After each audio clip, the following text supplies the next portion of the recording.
Dead America, The Soldier, The Day After, Part 4, by Derek Slayton. Chapter 1. 6 ghouls were racing down the corridor toward them, their mouths hanging open and their arms outstretched. Behind them, the commotion was beginning to draw attention from the edge of the horde, heads turning and bodies shifting as the ripple effect spread through the mass. "Weapons down. Take them quiet or we lose the whole concourse," Davis ordered. Flint slung his rifle over his shoulder and pulled the cleaver from its strap in one motion. Beside him, Morris drew his combat knife. Butler and Silva did the same, each man pulling a blade and setting themselves in a ready stance. Davis stepped forward, pulling his knife and positioning himself at the center of the corridor. He looked left and right at his men, confirming everyone was set. "Stay tight. Don't let any of them get past us," Davis said. The first zombie arrived at a dead sprint, its feet slapping the tile floor as it bore down on Flint at the left side of the formation. Flint sidestepped the creature's outstretched arms and swung the cleaver in a short, vicious arc. The blade caught the ghoul in the side of the skull, splitting bone with a crack that was louder than he would have liked. The creature dropped to the floor in a heap, and Flint wrenched the cleaver free before the next one could reach him. Morris intercepted the second ghoul as it came through the center. The corporal was efficient and clinical, stepping inside the creature's reach and driving his knife upward through the soft tissue beneath the chin. The blade punched through the palate and into the brain, and the zombie went rigid before going limp against him. Morris shoved the dead weight aside and pulled his knife clear, resetting into position without a wasted movement. The third and fourth creatures arrived together, shoulder to shoulder, both targeting Davis. The captain met the first one with a knee to the midsection that doubled it over, the impact forcing a rush of foul air from the creature's lungs. Davis brought his knife down into the base of its skull while it was bent forward, the blade sinking deep before he pulled it free. The second ghoul used the moment to grab his shoulder, its fingers digging into his uniform and pulling itself toward his neck. Its jaw opened wide, teeth glistening with dried blood as it lunged for the exposed flesh above his collar. Butler stepped in from the right and buried his blade in the creature's temple, the point punching through bone and ending the attack before the teeth could find their mark. Davis shrugged the limp body off his shoulder with a grunt of effort. Rogers and Silva dealt with the final 2. Rogers ducked under a wild swing from his attacker, the creature's fingers raking through the air above his helmet. He came up inside its guard and drove his knife into the ghoul's eye socket with enough force to drop it where it stood. The creature crumpled straight down, its legs folding beneath it as if someone had cut the strings holding it upright. Silva grappled with the last creature, the ghoul getting both hands on his vest and pulling him close. The two of them wrestled for several seconds, Silva fighting to create enough space to use his blade. He finally managed to get an arm free and plunged his knife into the top of the creature's head. The zombie shuddered once and went still, its grip relaxing as it slid to the floor. 6 bodies lay on the concourse floor. The whole engagement had taken less than 15 seconds, and not a single shot had been fired. But it hadn't been silent. The scuffle of boots on tile, the impact of bodies hitting the floor, the crack of the cleaver through bone, the wet sounds of blades finding their marks. None of it had been loud on its own, but in the quiet of the terminal, even small noises carried, and the creatures at the edge of the horde had heard. Flint looked past the fallen ghouls toward the mass near the staircase. A dozen more creatures on the outer edge had now turned their attention away from the lounge door and toward the corridor where the soldiers were standing. They weren't charging yet, but they were alert, their bodies angled toward the source of the disturbance. One of them let out a low moan that was answered by 2 others nearby. "We need to get out of sight, now," Flint said. Davis pointed to a storefront on the right side of the corridor, a bookshop with its security gate partially raised. The gap at the bottom was just large enough for a person to duck under. The team moved quickly, ushering the 3 civilians through first before the soldiers followed. The group pressed into the back of the darkened shop, crouching behind shelving units loaded with bestsellers and travel guides. Through the gaps in the security gate, they could see the concourse outside. The dozen creatures that had taken notice were moving now, but slowly, walking down the corridor with their heads turning side to side as they searched for whatever had caused the commotion. Their footsteps were soft and uneven, the sound drifting into the bookshop through the gap beneath the gate. They reached the area where the fight had taken place and began milling about, their feet stepping through the blood on the tile as they sniffed at the air and let out low moans of confusion. One of the ghouls walked to within 5 feet of the bookshop gate.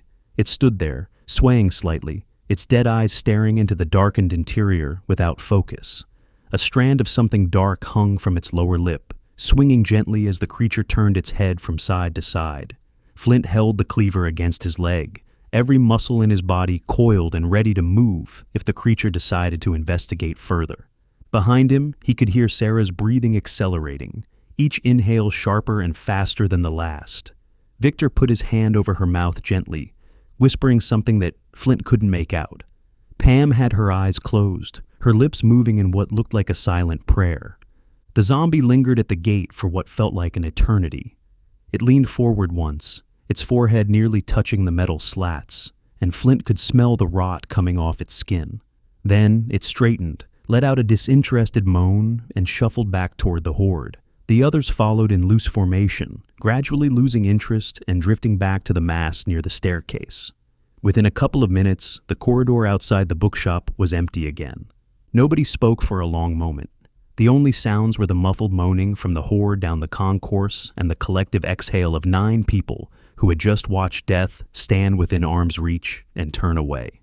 Davis was the first to move, crawling forward to the gate and peering through the slats at the corridor outside.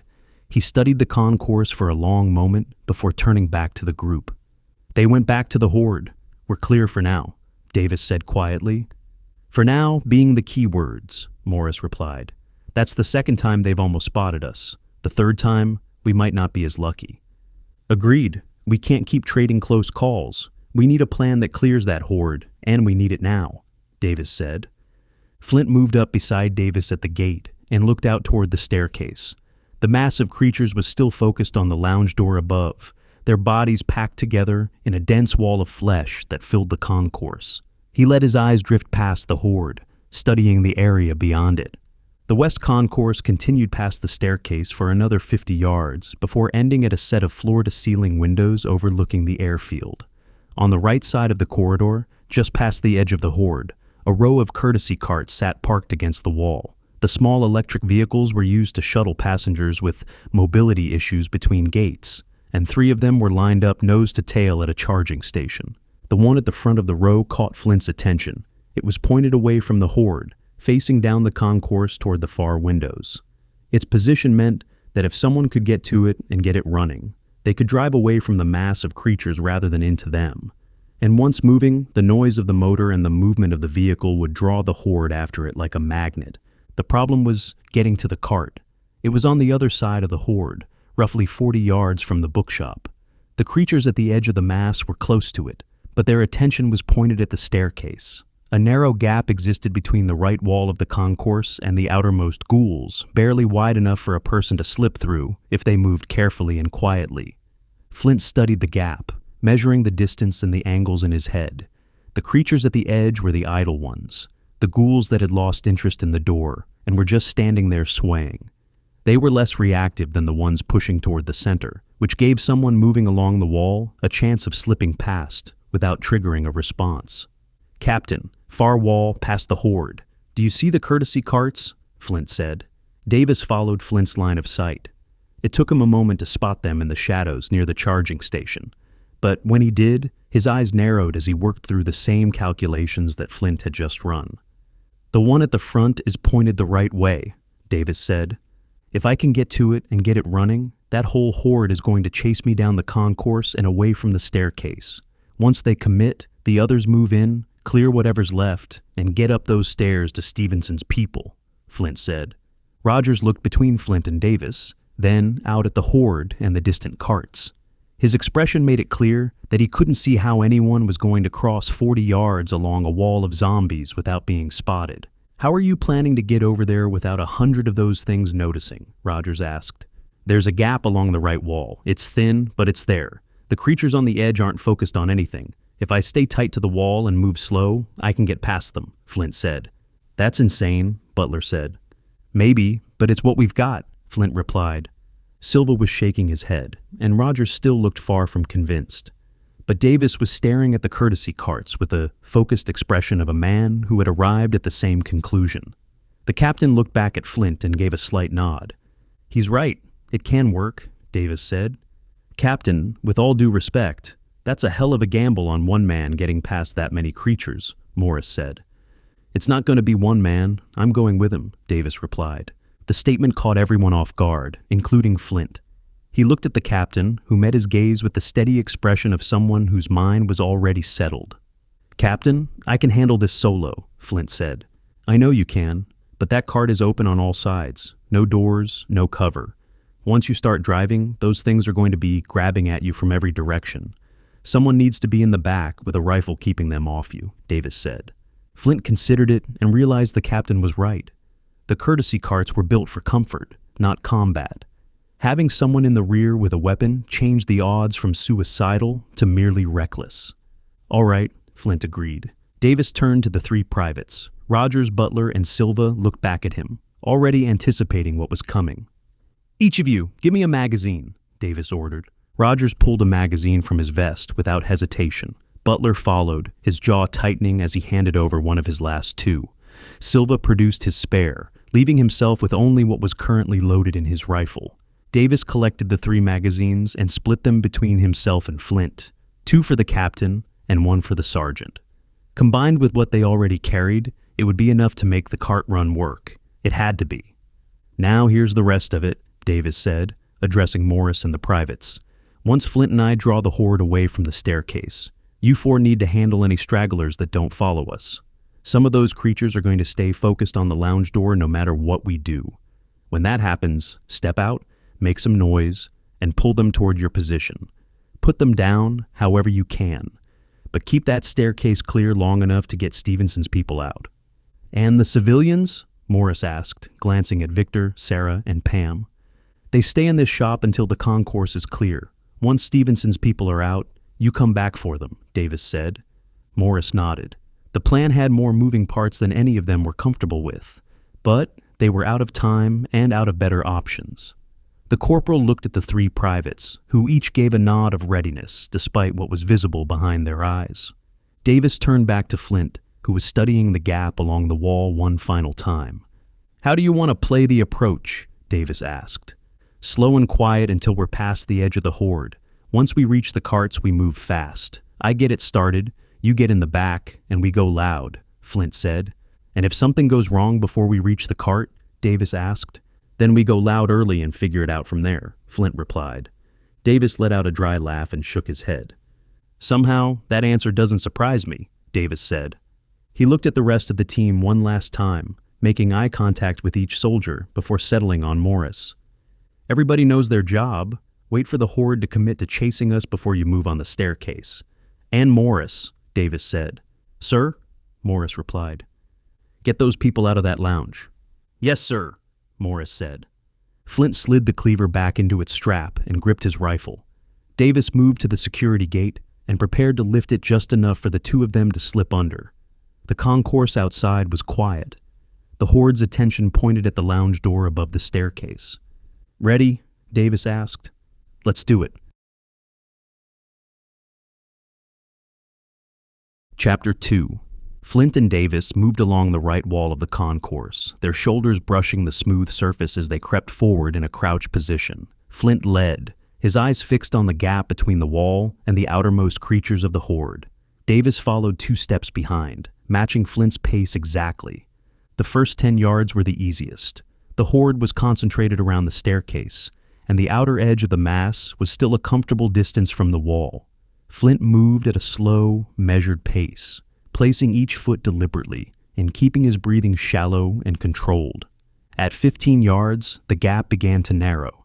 The creatures at the edge of the horde were closer to the wall here, some of them standing within arm's reach of the path Flint was walking. He could smell them, the sour rot that clung to every ghoul like a second skin.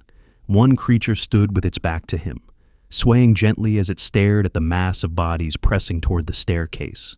Its shoulder was close enough that Flint could have reached out and touched it. He didn't. He kept his eyes forward and his feet moving, sliding past the creature with inches to spare. Behind him, Davis followed the same line, his body pressed against the wall as he navigated the narrow gap. 20 yards in, a ghoul on the edge turned its head slightly as they passed. Flint froze. Davis stopped behind him. The creature's dead eyes swept across the wall at chest height, its gaze just above the heads of the soldiers. After a moment, it turned back toward the horde and resumed its vacant swaying. Flint exhaled through his nose and continued. The narrowest point came at 25 yards, where the horde bulged outward and nearly met the wall. Two creatures stood side by side, blocking the path entirely. Flint studied them for a moment, looking for any gap between their bodies or between them and the wall. There was one, barely. The ghoul on the right was leaning slightly away from the wall, creating a space of about 18 inches between its hip and the smooth surface. Flint turned sideways and slid through the gap, his back scraping against the wall and his chest passing within inches of the creature's arm. He held his breath as he moved, his heart hammering so loud he was certain the ghoul could hear it. He cleared the gap and kept moving. Davis followed, his thinner frame sliding through with slightly less difficulty, though the look on his face when he emerged on the other side told Flint that the experience had been every bit as unpleasant as it looked. 30 yards, 35. The gap was widening again as they passed the densest part of the horde and approached the far side of the mass. The courtesy carts were visible now, parked against the wall just ahead. The lead cart sat at the front of the row, its steering wheel and open cab inviting them forward. 40 yards. They were past the horde. Flint allowed himself a moment to breathe before covering the final few yards to the cart. He moved to the driver's side and looked down at the controls. The cart was a simple electric vehicle, a steering wheel, an accelerator pedal, a brake, and an ignition switch. A small key was inserted in the ignition, left behind by whatever airport employee had parked it there before everything went wrong. Davis positioned himself at the rear of the cart, stepping up onto the back platform where a second row of forward-facing seats provided an elevated shooting position. He unslung his rifle and rested the barrel on the back of the rear seat, giving himself a stable platform to fire from. "I'm set," Davis whispered. Flint slid into the driver's seat and wrapped his hand around the ignition key. He looked back at Davis, who gave him a nod. He turned the key. The electric motor hummed to life with a soft whine that wouldn't have turned a head on a normal day. But this wasn't a normal day, and the concourse wasn't empty. The creatures at the near edge of the horde reacted first, their heads snapping toward the sound. Dead eyes locked onto the cart, and mouths fell open as the ghouls registered the two living humans sitting in an open vehicle 30 feet from their position. The first moan cut through the air, and the chain reaction began. Creatures at the edge turned, then the ones behind them, then the ones behind those. The ripple spread through the horde like a wave, peeling ghouls away from the staircase in layers as they abandoned the lounge door and focused on the new stimulus. "Here they come," Davis said. "Hang on, Captain," Flint replied. He pressed the accelerator, and the cart lurched forward, its electric motor producing a steady whine that echoed off the concourse walls. The vehicle wasn't fast, topping out at what Flint estimated was about 15 miles per hour, but it was faster than the creatures on foot. Barely. Flint steered the cart down the center of the concourse, heading away from the staircase and toward the far end of the terminal. Behind them, the horde gave chase. Dozens of ghouls broke into a sprint, their feet pounding the tile floor as they pursued the moving vehicle. The sound of their collective footsteps was like rolling thunder, growing louder as more creatures joined the chase. The first ghoul to reach the cart came from the right side, sprinting alongside and reaching for the open cab. Davis swung his rifle and fired, the round catching the creature in the forehead at point-blank range. The ghoul dropped and tumbled across the floor, tripping up two more that were running directly behind it. A second creature reached in from the left, its fingers closing around the frame of the cart's roof. Flint jerked the wheel, swerving the vehicle and throwing the zombie off balance. It lost its grip and fell sideways, disappearing under the feet of the pursuing horde. Davis fired again, dropping a ghoul that had gotten within arm's reach of the rear platform. Then another. He worked with calm efficiency, picking targets and putting them down with single shots. Each trigger pull was deliberate, each round placed exactly where it needed to go. "Keep it steady! I can't aim if you're swerving all over the place," Davis shouted. "I'll keep it steady when they stop reaching for me," Flint called back. A zombie appeared directly in their path, standing in the middle of the concourse facing them. Flint didn't have room to go around it, so he went through it. The front bumper of the cart caught the creature in the legs, folding it over the hood before it rolled off the side. The impact barely slowed them down, the cart's momentum carrying them past the fallen ghoul without interruption. They were 50 yards from the staircase now, and the horde was strung out behind them in a long column. The fastest creatures were within 10 feet of the cart, their arms pumping and their mouths gaping as they fought to close the gap. Behind them, the mass stretched back toward the lounge in a ragged line, with stragglers falling further behind as the chase continued. Flint checked his mirror and saw what he was hoping for. The area around the staircase was thinning out. The bulk of the horde had committed to the pursuit, drawn by the noise and movement of the cart. Only a scattered handful of creatures remained near the base of the stairs, too fixated on the lounge door to be pulled away by the commotion. "The staircase is clearing out! Morris needs to move now!" Flint shouted. Davis grabbed his radio with one hand, while keeping his rifle trained on the pursuing horde with the other. "Morris, the horde is on us! Move on the staircase, now!" Davis transmitted. The response came back as a burst of movement rather than words.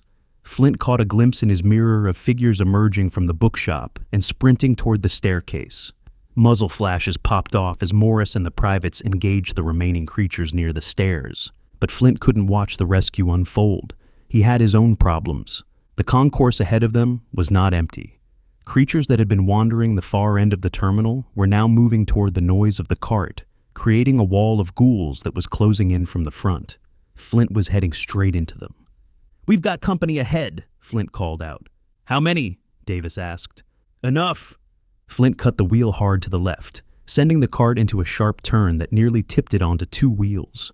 The tires squealed against the tile floor as the vehicle swung around, reversing direction and heading back toward the staircase end of the concourse. The pursuing horde, unable to match the sudden change in direction, continued forward for several yards before stumbling over each other and turning to follow. The maneuver bought them distance. The gap between the cart and the nearest creature expanded from 10 feet to 30 as the horde reorganized itself and resumed the chase. Davis used the breathing room to reload, ejecting his spent magazine and slamming in a fresh one. As they raced back down the concourse, Flint could see the staircase area ahead. Morris and the privates had engaged the remaining stragglers, and bodies were dropping near the base of the stairs. The way up was almost clear, but the horde was coming back with them. Flint was driving the entire mass of creatures straight toward the staircase area again. "I need to pull them off to the side. Hold on!" Flint shouted. He cut the wheel again, this time steering the cart toward the left side of the concourse and down a wide corridor that branched off toward a set of gates. The horde followed, the lead creatures adjusting their course to match the cart's new trajectory. The sound of the motor and the gunfire from Davis's rifle kept them locked onto the vehicle, pulling them away from the staircase and into the branching corridor. Flint drove the cart in a wide loop, circling through the gate area and back onto the main concourse behind the bulk of the horde. The maneuver put them at the rear of the pursuing mass, with the creatures now running away from them and toward the empty corridor where the cart had been moments before. "We've flanked them!" Flint called out. Davis didn't need to be told twice. He opened fire into the rear of the horde, picking off creatures from behind as they ran. Each shot dropped a ghoul, the rounds punching through the back of skulls and sending bodies tumbling to the floor. The creatures at the rear of the pack began to turn, confused by the gunfire coming from a direction they hadn't expected. From the staircase area, Morris and the team joined in. The four soldiers stepped out from their positions near the stairs and opened fire on the horde from the opposite end of the concourse. The creatures were caught in the open, squeezed between Davis's fire from behind and the team's fire from the front. The crossfire was devastating. Ghouls dropped in clusters as bullets tore through the mass from both directions. Creatures that turned to face Davis were cut down by Morris's team. Those that turned toward the staircase were picked off by Davis.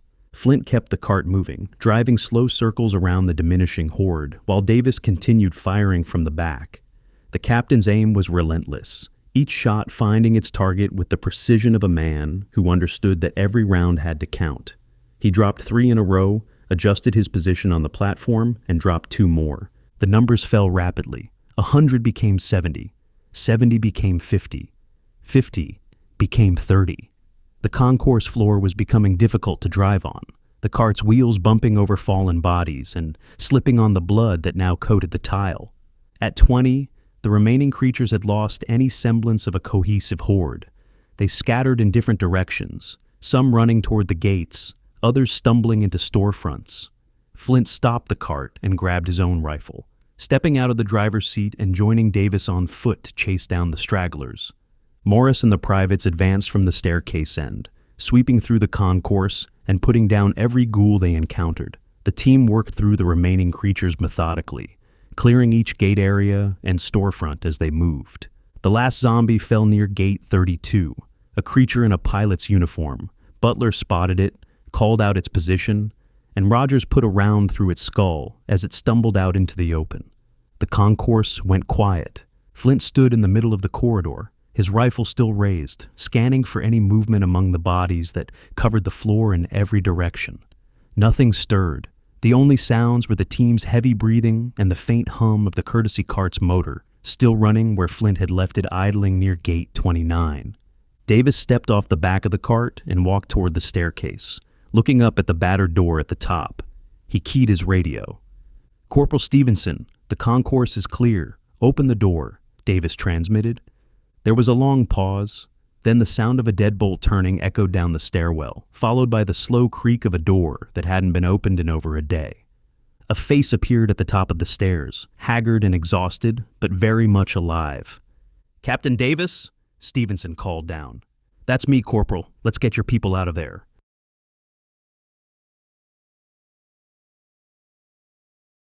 Chapter 3. Corporal Stevenson led his people down the staircase in single file, each one moving with the careful, exhausted steps of people who had been trapped in a small room for far too long. The soldiers came first, their rifles hanging empty at their sides, followed by the two pilots and a maintenance tech who brought up the rear. Davis and Flint stood at the base of the stairs, watching the group descend. Stevenson was young, mid-20s at most, but the dark circles under his eyes and the hollow look on his face added a decade to his appearance.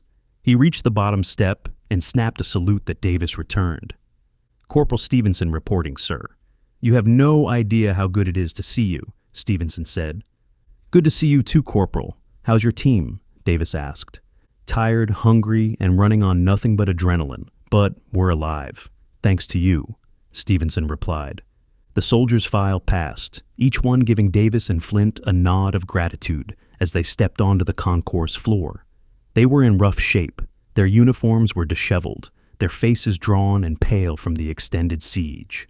One of the soldiers, a young woman with her hair pulled back in a messy bun, had a makeshift splint on her wrist, fashioned from a rolled magazine and strips of torn fabric. The two pilots came next. The first was an older man, stocky with graying temples, wearing a commercial airline uniform with captain's bars on his shoulders. He looked shaken but composed, his eyes sweeping the carnage on the concourse floor with the controlled assessment of someone accustomed to managing crisis situations. The second pilot was younger, early 30s, wearing a flight suit rather than a commercial uniform. He moved with a different energy than the others, alert and focused despite the exhaustion. The maintenance tech was last, a heavy-set man in blue coveralls who looked like he hadn't slept in days. He stepped off the staircase and leaned against the railing, taking a moment to steady himself. Morris had the team set up a loose perimeter around the staircase area, while the two groups got acquainted. The three civilians from the coffee shop had emerged from the bookshop and were standing nearby, looking relieved to see the expanded group. Pam had already started checking on the rescued personnel, her maternal instincts overriding her fear as she offered water from a bottle she had taken from the shop. Stevenson walked Davis and Flint through the events of the past day. His team had been part of the initial evacuation effort, tasked with securing the airport for outbound flights. When the creatures overran the airfield, they had retreated into the terminal and fought a running battle through the concourse before finding the pilot's lounge and barricading themselves inside. "We held the door for the first few hours, burning through everything we had. Once the ammo ran out, all we could do was sit tight and wait," Stevenson explained. "You kept 8 people alive for over a day with no ammunition and a horde outside your door. That's no small thing, Corporal," Davis said.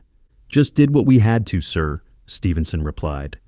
As the corporal finished his account, Flint noticed one of Stevenson's soldiers sitting apart from the others on a row of chairs near Gate 30. The man was cradling his left arm against his chest, and even from a distance, Flint could see the crude bandage wrapped around his forearm.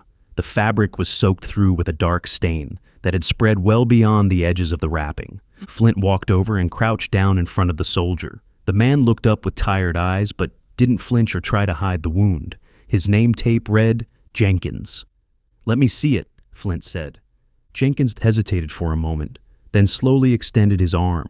Flint unwrapped the bandage carefully, peeling back the layers of blood-soaked fabric to reveal the wound beneath. It was a bite, a deep one. The impression of teeth was unmistakable. 2 arcs of puncture wounds set into the flesh of his forearm, where something had clamped down with enough force to tear through skin and muscle. The surrounding tissue was inflamed and swollen, the skin around the wound already taking on a grayish tint that had nothing to do with the lighting. Flint rewrapped the bandage without saying a word. He didn't need to. Jenkins had been carrying this wound for over a day, which meant he already knew what it meant. Everyone did. "How long ago?" Flint asked quietly. "Yesterday, during the retreat to the lounge. One of them got a hold of me before Stevenson put it down," Jenkins said. "How are you feeling?" Flint asked. "Like I've got the worst flu of my life. Fever started a few hours ago. Chills before that," Jenkins said. Flint looked at the man for a long moment. Jenkins had met his gaze with a steadiness that spoke to the kind of acceptance that only came after hours of sitting in a locked room, knowing what was coming and making peace with it. "I'll report to the med bay as soon as we get out of here," Jenkins said. "Maybe they've got something that can help, and if they don't, at least I'll be somewhere they can handle it when the time comes." The matter-of-fact way he said it hit Flint harder than he expected. There was no bargaining, no denial, just a soldier who understood his situation and was handling it with the kind of quiet dignity that made Flint respect him, even though they had just met. "We'll get you there," Flint said. Jenkins gave a small nod and leaned back in his chair, closing his eyes. The tension drained from his body as he settled into the seat, as if the simple act of being rescued had given him permission to stop fighting for a moment.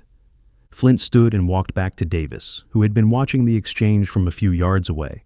The captain's expression made it clear he had seen the wound and drawn the same conclusions. "How long does he have?" Davis asked, keeping his voice low. "Based on what I've seen, he's already well into the 2nd day of symptoms. Maybe another 24 hours, possibly less," Flint said. Davis absorbed the information with a slow nod. There was nothing to be done about it here, and they both knew it. The best thing they could do for Jenkins was get him to a medical facility where people who understood the virus could monitor his condition. Anything beyond that was above their pay grade. Stevenson had walked over, having overheard enough of the conversation to understand the topic. The corporal's face carried the look of a man who had already spent a day sitting in a room with a dying soldier and couldn't do a thing about it. He hasn't complained once since it happened. Not about the pain, not about what's coming. He just asked me to make sure someone contacts his family if we get out, Stevenson said quietly. "We'll make sure of it," Flint replied. Stevenson gave a grateful nod before heading back to check on the rest of his people. Flint watched the corporal move through his group, checking on the soldier with the splinted wrist and exchanging a few words with the maintenance tech, who still looked like he was on the verge of collapsing from exhaustion. Morris had distributed what remained of their water among the rescued group, which wasn't much but was enough to keep everyone functional. Rogers and Butler were gathering any useful supplies they could find from the nearby shops, returning with bottles of water and packaged snacks that had been left behind when the terminal was evacuated. "All right, let's figure out our exit and get these people moving," Davis said. He pulled out his radio and switched to Conrad's frequency. "Sergeant Conrad, this is Captain Davis. We've secured the lounge and have all 8 personnel plus 3 additional civilians. What's our extraction route?" Davis transmitted. The response took longer than expected. When Conrad's voice came through, it carried a different weight than their earlier conversations. The gunfire in the background was gone, replaced by the sound of voices talking over each other and vehicles moving. "Good to hear it, Captain. The bridge is holding for now, but I've got something else for you," Conrad said. "Go ahead," Davis replied. "I just got a call from General Larson. There's a situation in Hayes, about 100 miles northwest of here. The general sent a team out there to collect A-type blood civilians and bring them in for quarantine. The team went dark about 6 hours ago. No radio contact, no check-ins, nothing," Conrad explained. "What does the general want from us?" Davis asked. "He was asking me if I had any soldiers I could spare to send out there. I told him I didn't, because I don't. But I figured I'd pass the message along since you're the only team I've got that isn't nailed down right now," Conrad said. Davis looked at Flint, who had been listening to the exchange. 100 miles northwest, into territory they knew nothing about, to find a team that had gone silent. It was the kind of mission that could mean anything from a broken radio to a total loss. "Did the general say anything else about the situation on the ground?" Davis asked. "Just that Hayes is a small city, maybe 30,000 people. The team was sent there because of the A-type blood collection order. Beyond that, I don't have any details," Conrad said. "Copy that. Stand by, Conrad," Davis said. He lowered the radio and looked at the group that had assembled around him. His own team, Stevenson's soldiers, the pilots, the maintenance tech, and the 3 civilians. It was the largest group he had been responsible for since arriving in Kansas, and the idea of splitting them up to take on another mission sat heavily on his shoulders. Before Davis could say anything, a woman's voice spoke up from behind the group. Flint turned to see one of the airline employees who had been in the lounge, a flight attendant who was sitting quietly near the pilots. She was in her 40s, still wearing her airline uniform. "Did you say Hayes?" she asked. "I did," Davis confirmed. "A big group came through here over the weekend, a high school marching band, maybe 60 or 70 kids, plus their chaperones. They were coming back from a competition down in Texas," she said. The words hung in the air. Flint watched the realization ripple through the group as everyone connected the same dots at the same time. A high school band returning from Texas, where the virus had originated. Dozens of kids and adults who had spent time in the state where the outbreak began, any number of whom could have A-type blood. "They were on a layover here before catching a connecting flight back to Hayes," the flight attendant continued. "Some of the kids were already feeling sick. A couple of the parents were worried about the flu going around." "How many kids are we talking about?" Flint asked. The band had about 60 members, plus maybe another 20 adults between parents and school staff. "I remember because we had to rearrange gate assignments to accommodate them," the flight attendant said. Davis ran a hand across his jaw, processing the implications. 60 kids and 20 adults returning from Texas to a small Kansas city. If even a third of them had A-type blood, Hayes could be dealing with dozens of reanimations in a concentrated area, on top of whatever secondary infections had occurred since. He looked at Flint, and the 2 men shared a look that didn't require words. The soldiers in Hayes needed help, and the kids who might still be alive needed someone to get them out before the situation got worse. Davis keyed his radio. "Conrad, we're going to need a way out of this airport and transportation to Hayes," Davis said. "Captain, are you sure about this? Your team just fought through an entire airport. I can try to get the general to pull someone from another operation," Conrad replied. "There's no time for that. If those soldiers went dark 6 hours ago, every minute we spend waiting is a minute they might not have. We'll figure out rest when the job is done," Davis said. "Understood, Captain. I'll see what I can arrange on my end. Conrad out," the sergeant replied. Davis clipped the radio and turned to face the full group. "All right, listen up. We've got a new mission. There's a town called Hayes about 100 miles from here, and there are soldiers and civilians that need our help. My team is going. Corporal Stevenson, I need you and your soldiers to get these civilians back to the staging area in Newton. The bridge team can provide transportation once you reach them." Stevenson straightened up and nodded. "Yes, sir. We'll get them there." "Good. Now we just have to figure out how to get out of this airport," Davis said. The pilot in the flight suit stepped forward, the younger of the 2 who had been rescued from the lounge. He had been quiet up until now, listening to the back and forth with the focused attention of someone who was waiting for his moment to contribute. "Captain, I'm a helicopter pilot, commercial rotorcraft. But I've got experience with military airframes too. If there's a bird on this airfield that's still flyable, I can get your team to Hayes," he said. "What's your name?" Davis asked. "Dylan," the pilot replied. Davis looked at Flint, who gave a slight nod. Having a helicopter changed everything. It turned a 100-mile ground journey through uncertain territory into a flight that would get them there in under an hour. There were helicopters on the north side of the airfield when we flew in. "I saw at least 2 that looked intact," Flint said. "Then that's our play," Davis said. He turned back to the group. "Dylan, you're with us. Everyone else goes with Stevenson." The captain looked at his team, at Morris, Rogers, Butler, and Silva, all of whom looked exhausted but were already checking their gear. He looked at Flint, who had been at his side through every firefight since Newton, and who showed no signs of slowing down, despite having been awake for what had to be approaching 30 hours. "All right, people, we came here to rescue soldiers, and we did. Now there are more that need our help, so let's find that helicopter and get in the air.